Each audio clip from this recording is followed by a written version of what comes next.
Hi everyone, and happy almost 4-day weekend.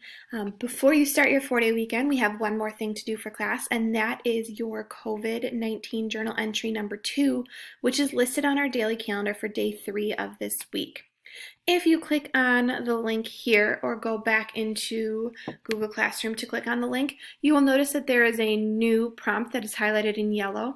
And this prompt is asking you, how would you normally spend a 4-day weekend, which we have coming up, versus how are you spending it now with the safer at home order.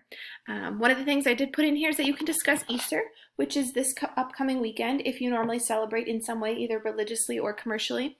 You could also just talk about what you would normally do on a 4-day weekend, whether it's traveling or staying at home and seeing family and friends, so on and so forth. So I want to hear from you in your new Adobe Spark post.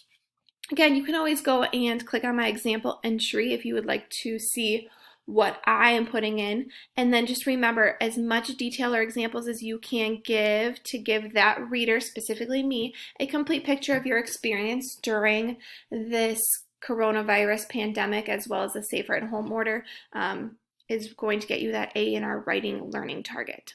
So if you take a look at mine, and I'm going to click preview so that you can see exactly what it would look like if I was looking at yours.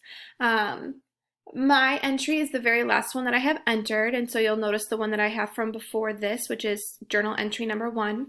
Here is journal entry number 2. I have dated April 8th, 2020, which is today's date. I have put our prompt in, and all I did for the prompt was I just copied and pasted it from here. So I didn't retype it, I copied and pasted, easiest way.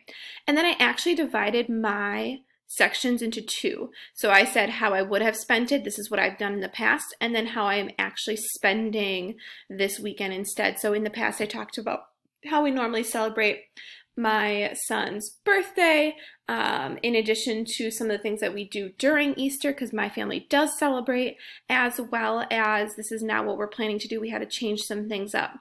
I also put in some pictures from the past. You can see that I put captions for them because I made the photo grid. So I have a picture here of when my husband and I went and celebrated with my family at brunch one year, as well as celebrating Hunter's first birthday last year. Again, when you are all done, please make sure that you go to the top right-hand corner of your iPad screen. There it will ask you to have the export button. And I'll show you again, the export button looks like this. And then you're going to click Update Public Link. Once that's all done, I should be able to see your video and you are good to go. And you should now have 2 journal entries for our coronavirus journal. I hope everyone has a fantastic weekend, and please reach out if you have any questions. Bye.